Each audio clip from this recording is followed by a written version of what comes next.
terima kasih banyak karena jemaat kita Bukitio ini sejak berdiri tahun 2010 berjalan dengan sangat baik, maju dalam pelayanan dan pengadaan rumah Tuhan dan sarana prasarana.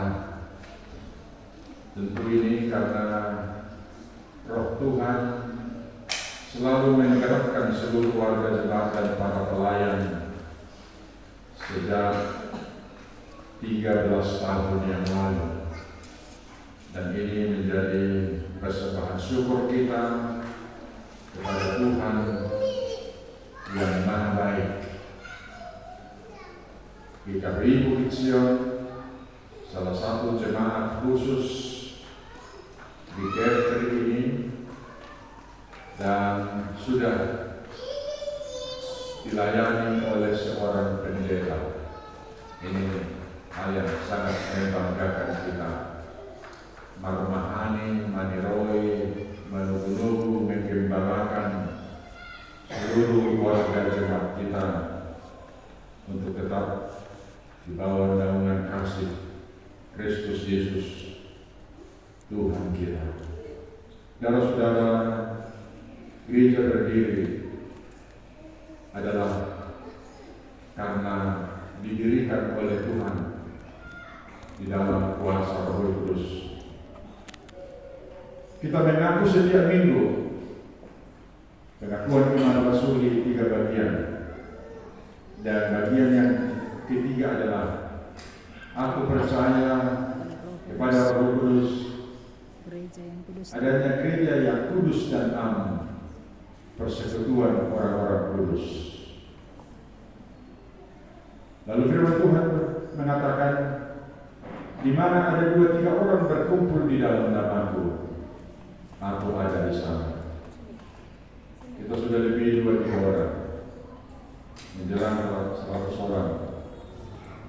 Kalau makin ribuan orang, jutaan orang berkumpul di dalam nama Tuhan, maka firman Tuhan yang mengatakan, aku ada di sana, karena ada suara yang nyaring, hati yang tulus dan ikhlas untuk memuji memuliakan Tuhan yang Maha Baik. Kiranya GKBI Bukit Sion yang kita cintai ini, yang didirikan oleh pendiri-pendiri waktu itu, menjadi persembahan syukur kepada Tuhan. Gereja ini boleh menjadi garam dan terang dunia, dan seluruh warga jemaatnya semakin diberkati oleh Tuhan jasmani dan rohani. Amin. Amin. Saudara-saudara, kita sekarang sesuai dengan nats khotbah ini berada di tengah-tengah 2 zaman. Zaman apa itu? Zaman Yesus naik ke surga. Dia berada di sana dan akan datang dari sana untuk menghakimi orang yang hidup dan yang mati. Di antara 2 zaman naik dia, dan yang kita nantikan adalah kedatangan dia yang kedua kali. Kenaikan Yesus Kristus ke surga adalah satu jaminan bahwa dia akan datang untuk menghakimi orang yang hidup dan yang mati. Dan sebelum dia datang, sesuai dengan waktu yang hanya dia yang tahu, disinilah kita berada, saudara-saudara. Inilah yang disebut hari pengasihan. Waktu yang diberikan oleh Tuhan kepada kita di antara 2 zaman ini adalah waktu untuk melaksanakan kehendak Tuhan, sebagaimana di dalam tema kita minggu ini, saling membangun dalam menantikan kedatangan Tuhan. Artinya saudara-saudara, apa kegiatan kita? Apa aktivitas kita di antara dua zaman ini? Disebutkan tadi berjaga-jaga dan saling membangun. Apa artinya berjaga-jaga dan saling membangun? Saudara-saudara, disebutkan di sana tugas kita di antara dua zaman ini adalah jangan tidur. Tentu kita harus tidur kan? Waktu malam tidurlah, istirahat. Siang ada yang tidur juga karena kerja malam, gitu kan? Firman Tuhan yang mengatakan jangan tidur itu artinya secara rohani imanmu jangan tidur, jangan terlena, berjaga-jaga dan sadar. Saudara-saudara, kalau ada orang yang tertidur, apalagi remaja-remaja yang misalnya atau anak-anak, kalau diangkat dia kan nggak tahu dia dibawa ke mana. Tidur, dia diangkat saja dipindahin begitu. Nggak ngerti dia atau tidak tahu dia diangkat atau diapain dia. Firman Tuhan katakan jangan tidur, imanmu jangan tidur, jangan terlena. Kamu harus berjaga-jaga. Itu artinya berbuat, melakukan kehendak Tuhan di dalam kasih. Berjaga-jaga pada waktu kedatangan Tuhan yang kedua kali, sama seperti seorang pencuri. Tidak diketahui oleh tuan rumah kapan pencuri itu datang. Kalau tahu tuan rumah datang pencuri, dia akan berjaga-jaga. Tapi pencuri itu pintar sekali.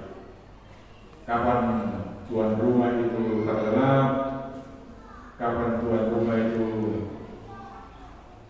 tidak berjaga-jaga, sehingga dia datang untuk mengambil harta seisi rumah. Kedatangan Tuhan yang kedua kali, saudara-saudara, tidak seorang pun yang tahu. Yang penting tugas kita berjaga-jaga itu tadi. Tugas apa yang kita lakukan?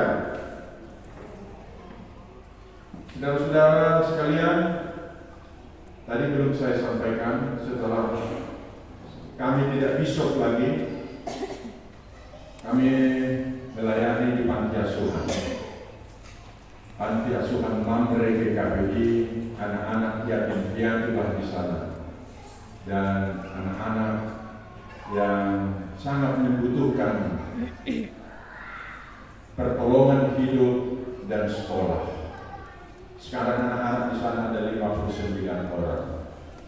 Ada yang TK, SD, SMP, dan 3 orang mahasiswa.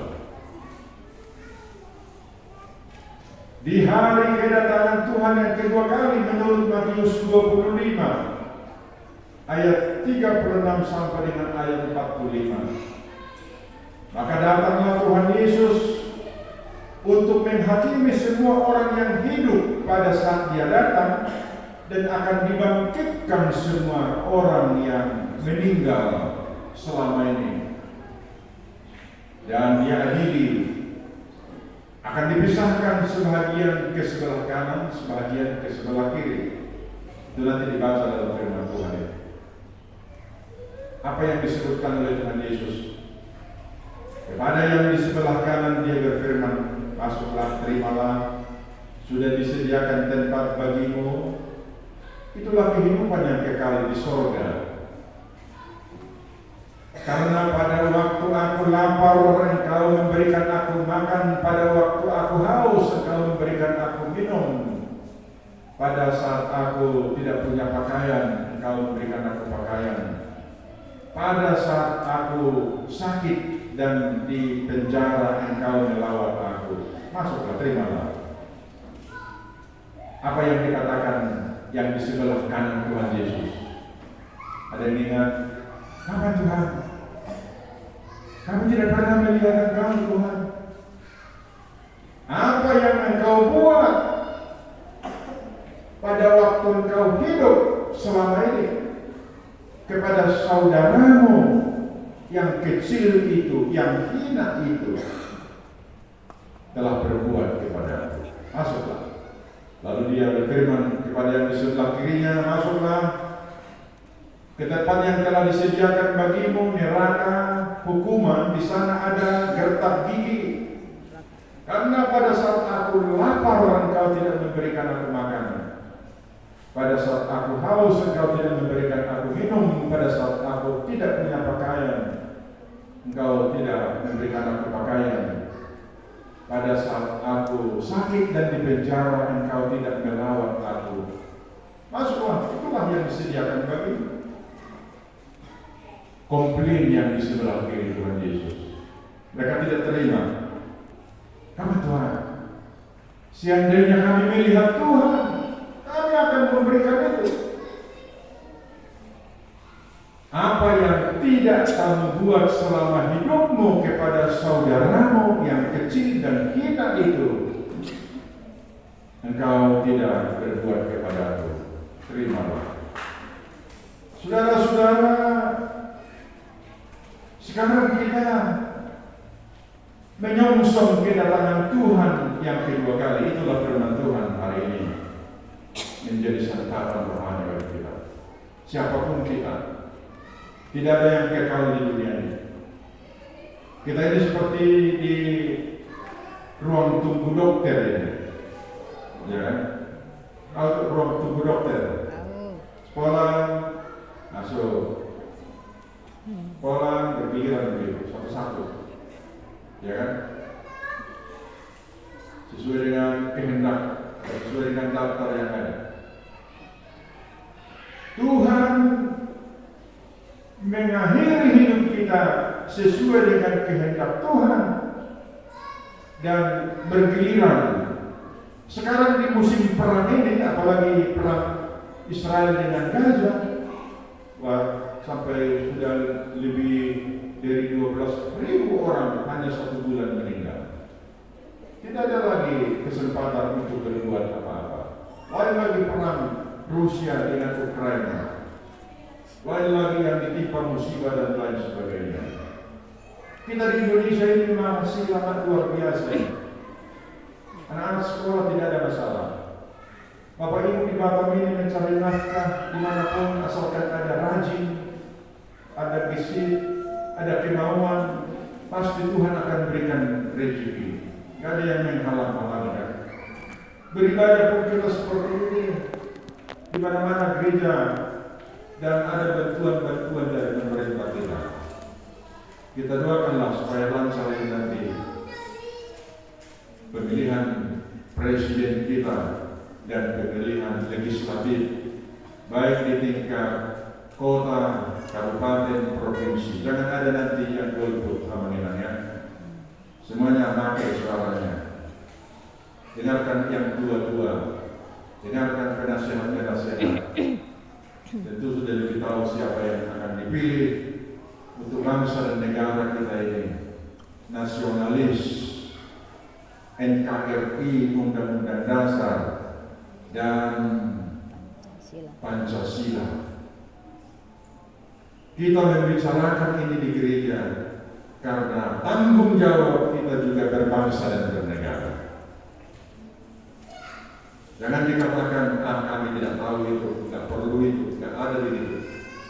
Kita punya tanggung jawab mengisi kemerdekaan ini. Tanggung jawab bernegara secara bersama-sama di negara, bertanggung jawab di tengah-tengah masyarakat, bergereja, lingkungan, keluarga. Itu diri sendiri, keluarga, kumpulan yang lebih besar lagi, berjemaat lagi, bermasyarakat lagi, di kota lagi, di provinsi lagi, dan bangsa dan negara. Semuanya nanti harus ikut berbondong-bondong ke mana namanya itu, ke TPS ya? Ke TPS. Karena tahun depan Tuhan memberkati kita semua, diberikan kesempatan yang luar biasa itu kepada kita. Disinilah kita mengisi waktu yang diberikan oleh Tuhan kepada kita. Tanggung jawab itulah yang dituntut Tuhan dari kita. Tanggung jawab berjemaat, tanggung jawab di keluarga, tanggung jawab di masyarakat, berbangsa dan bernegara. Cara melaksanakan tanggung jawab itu landasannya apa? Meniru keteladanan Tuhan Yesus. Contoh yang harus kita pedomani adalah pelayanan Tuhan Yesus Kristus,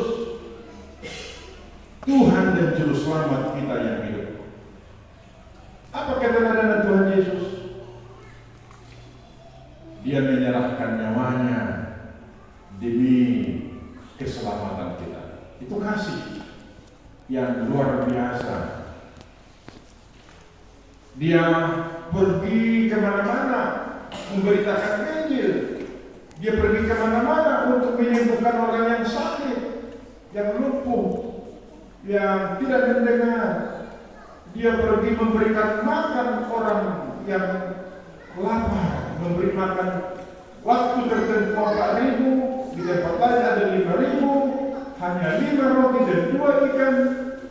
Dia berkati lebih 12 batu. Ini landasan kita, ini keteladanan yang harus kita tiru dalam melaksanakan seluruh tanggung jawab kita tadi di antara 2 zaman tadi, kenaikan dan kedatangan Dia yang kedua kali. Kalau lengah, itu tadi persoalannya. Kalau lengah, bagaimana orang yang lengah? Pas saat dia tidak berbuat apa-apa, maka bagiannya hukuman, ganjaran. Kalau hukuman di dunia, penjara, masuk kantor polisi, masuk lapas. Kalau kedatangan Tuhan dilihatnya kita tidak berbuat apa-apa, ganjarannya adalah hidup yang kekal di dirinya tadi, yaitu hukuman yang kekal di neraka. Karena hanya 2 tempat yang menantikan kita setelah selesai dari dunia ini. Apa itu? Surga atau neraka. Kalau ada yang mengatakan begini, kalau tidak bisa ke surga, janganlah ke neraka, biarlah begini-begini saja di dunia ini. Enak kok di Batam ini, bisa kok hidup ke dalam. Mana bisa? Semuanya akan berlalu. Sekaya apapun dia harus lalu loh. Sehebat apapun ilmunya, jabatannya. Itu makanya firman Tuhan katakan bahwa sama seperti rumput hijau dia pada waktu pagi, lalu semakin terik mataharinya layu, dan dia akan gugur dan rontok dan busuk. Seperti itu semua yang ada di dunia. Tetapi firman Tuhan dan orang yang percaya akan kekal selama-lamanya. Kita boleh berbuat itu semua, itu tadi di dalam firman Tuhan, saudara-saudara, adalah karena kita sudah diselamatkan oleh Tuhan Yesus, sudah diberikan kekuatan oleh Roh Kudus kepada kita. Dari diri kita sendiri, di luar firman Tuhan, di luar Tuhan Yesus, apapun ceritanya, tidak ada yang sanggup berbuat sedikit kebaikan pun, kalau tidak firman Tuhan yang menguasai hati dan pikirannya. Kalau tidak rajin mendengar firman Tuhan, membaca firman Tuhan setiap hari, dan berdoa. Terutama generasi-generasi muda, bukan hanya generasi muda, semua kita bacalah firman Tuhan setiap hari. Berdoalah, karena firman Tuhan katakan apa? Ketoklah, maka pintu akan dibukakan bagimu. Dan mintalah, maka kamu akan mendapat. Saudara-saudara, ini semua boleh kita lakukan kalau kita disebutkan oleh firman Tuhan tadi, berketopongkan pengharapan keselamatan. Teropong keselamatan di dalam pengharapan. Ketopong itu teropong pengharapan. Itu makanya sering kita dengar ya, bahwa jalan terpendek adalah apa? Keputus asa. Tapi jalan terpanjang adalah pengharapan. Orang yang punya harapanlah, orang yang percaya sepenuhnya kepada firman Tuhan yang penuh dengan pengharapan, yang hidupnya bersemangat, yang hidupnya bergairah, yang hidupnya beria-ria gembira. Karena ada di sana, sekecil apapun di sana, diteropong di sana, ada pasti di sana. Jangan ke sana, pasti itu dapat. Itulah pengharapan. Sehingga sejauh apapun belok sana belok kiri, pasti ke sana. Dia akan lalui di zaman yang sulit ini, zaman teknologi yang mudah tapi sangat sulit ini. Kan sangat mudah sekarang karena teknologi ini kan. Sudah bisa video call kemana-mana, berita juga sudah kemana-mana. Kalau orang tua kirim uang kepada anak-anak hanya tinggal klik-klik di HP-nya kan sudah bisa. Ini kan luar biasa ini pertolongan teknologi ini kepada kita. Berkat Tuhan yang luar biasa. Gak ada orang lagi sekarang kesepian karena hanya dengan memakai ini. Asalkan itu teknologi itu dipakai secara positif untuk membangun dirinya, untuk membangun imannya, untuk berhubungan dengan baik dengan sesamanya manusia. Tetapi kalau itu dipergunakan secara negatif, itu akan menghancurkan dia. Makanya kita harus pandai, pintar, berhikmat di zaman yang sangat canggih ini, agar semua kemajuan teknologi ini bisa membawa berkat yang berlimpah kepada kita. Banyak yang kaya-raya hanya dengan memakai teknologi. Itu berkat yang diberikan oleh Tuhan. Oleh karena itu saudara-saudara, semuanya hanyalah karena anugerah Tuhan dan pertolongan Tuhan kepada manusia. Kita tidak tahu kemajuan teknologi ini beberapa tahun lagi, entah bagaimana lagi. Kalau di zaman kami tahun 80-an sekolah itu manual sekali kan, 80-an, 90-an. Kalau di Medan atau di Siantar dulu sepanjang jalan berkilo-kilometer seperti mengularlah mahasiswa atau siswa itu jalan. Karena jalan kaki semua kan. Demikian juga siangnya mau pulang atau sore. Tapi sekarang nggak ada lagi itu. Udah semua naik mobil atau naik motor atau naik ojek atau naik beca. Nggak ada lagi orang naik yang mengular tadi. Itu salah satu. Kalau dari kampung dulu kirim uang paling tinggi Wesel kan, 2 minggu lagi baru datang. Ada juga sudah ibu kota kecamatan dulu tidak ada Wesel, harus melalui truk toke-toke begitu. Sekarang anak-anak ini kalau ada mahasiswa orang tuanya jauh, hanya dari HP media saja kan.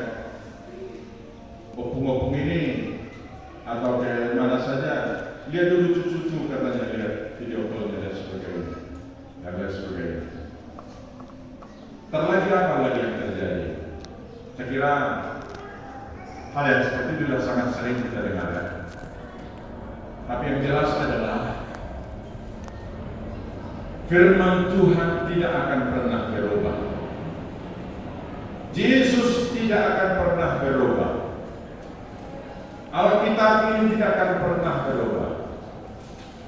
Tetapi firman Tuhan itu menerangi setiap zaman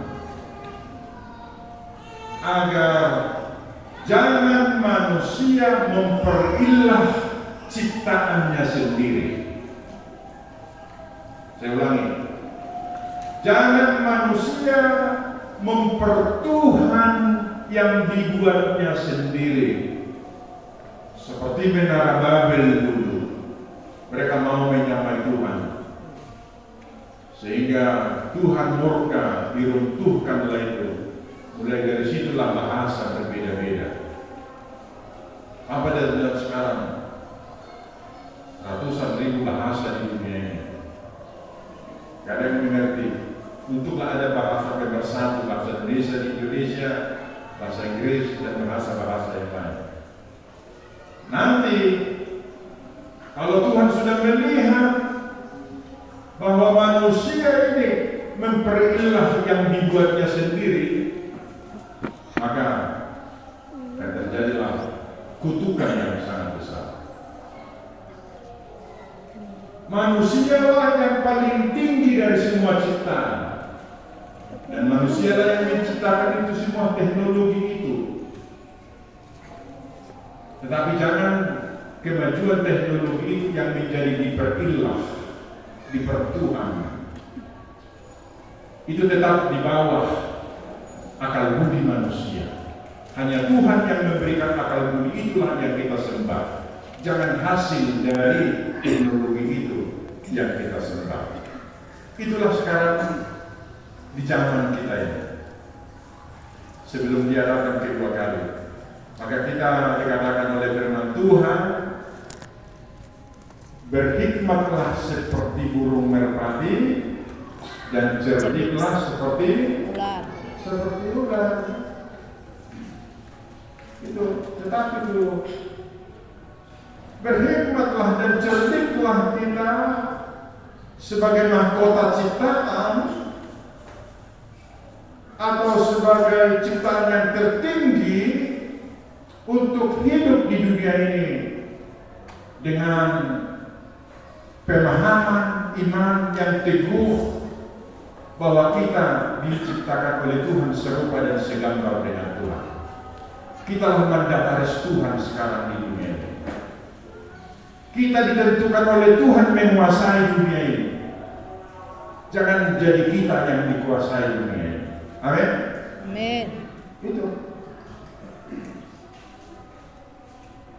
Bapak Ibu sekalian, Tuhan memberkati jemaat ini, berikan banyak rezeki, sehat-sehat dan berbahagia setiap keluarga, damai sejahtera, dan anak-anak kita semua remaja PP dan anak-anak yang kecil, yang SD, SMP, berkati Tuhan, sehat semua, diberkati oleh Tuhan Yesus Kristus. Sabar setiap ibu-ibu yang di tengah-tengah keluarga, sabar, seberapapun rezeki yang diberikan oleh Tuhan. Ingat itu 5 roti dan 2 ikan didoakan kepada Tuhan oleh Tuhan Yesus di 12 batu. Bukan karena berlebih-lebih maka bahagia. Kita selalu dituntun oleh Tuhan untuk selalu mengatakan terima kasih Tuhan, cukup Tuhan yang Engkau berikan ini kepada kami. Saya syukuri Tuhan, ini pemberian Tuhan ini luar biasa. Sehingga Tuhan akan menambahkan lagi lebih besar lagi berkat. Demikian juga bapak-bapak semua, diberkati Tuhan sebagai kepala keluarga, sehat-sehat dan selalu tegar di dalam iman, bersama dengan ibu untuk melaksanakan tugas sehari-hari, mencari rezeki, mendidik anak-anak, mengatur keluarga untuk boleh menjadi berkat bagi sesama manusia.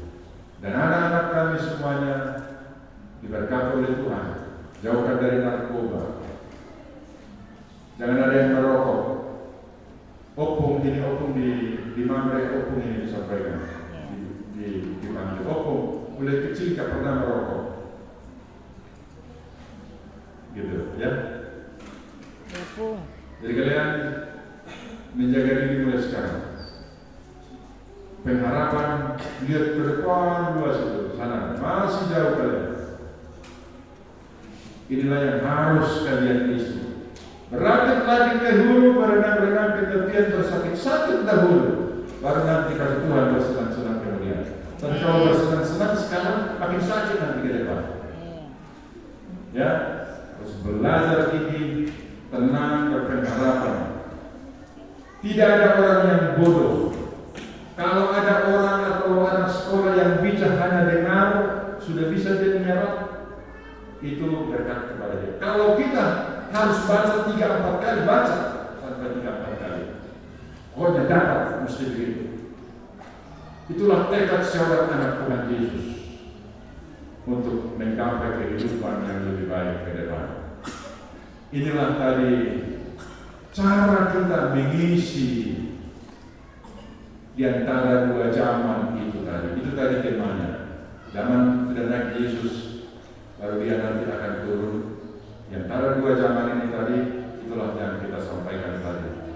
Bagaimana aktivitas kita di tengah-tengah kehidupan sehari-hari, orang itulah orang, dan selalu berpengharapan bahwa hari esok adalah hari yang lebih indah lagi yang diberikan Tuhan kepada setiap kita anak-anaknya yang dikasihi. Amin. Kita berdoa. Allah Bapa kami yang bertata di sorga, firman-Mu yang menjadi bekal kami dalam mengisi kehidupan kami. Kuatkan kami di dalam Roh Kudus beserta dengan seluruh jemaat-Mu. Mampukan kami, ingatkan kami dengan kasih-Mu sehari-hari, di sekolah, di rumah, di tempat pekerjaan, di tengah-tengah masyarakat, aktivitas dimanapun Tuhan. Lindungilah umat-Mu ini, berikan yang terbaik cita-cita mereka, di keluarga mereka, dalam kehidupan anak-anaknya yang kecil, yang sudah sekolah, sampai kepada yang mahasiswa dan yang mencari pekerjaan. Tuhan, semakin berikanlah rezeki yang berlimpah kepada umat-Mu, jemaat-Mu di GKP Bukit Sioge. Berkati hamba-hamba-Mu yang melayani, pengurus harian jemaat, para penatua, calon penatua, juga para majelis. Berkati seluruh keluarga lepas keluarga di dalam kehidupan mereka sehari-hari. Firman-Mu ini Tuhan sungguh luar biasa untuk memberikan hikmat kepada kami agar kami tahu berbuat apa yang akan kami lakukan dalam kehidupan kami sehari-hari. Sekembalinya nanti seluruh jemaat ini dari rumah Tuhan, berkati mereka, khususnya 1 minggu ini dalam aktivitasnya, boleh lagi di minggu depan untuk beribadah lebih giat lagi, untuk menerima berkat-Mu di gereja ini, dan juga kegiatan-kegiatan ibadah rumah tangga, KOR, dan kegiatan yang lain. Berkati Tuhan. Terima kasih Tuhan Yesus, inilah doa kami. Terimalah Tuhan, kasihanilah kami. Di dalam Yesus Juru Selamat kami.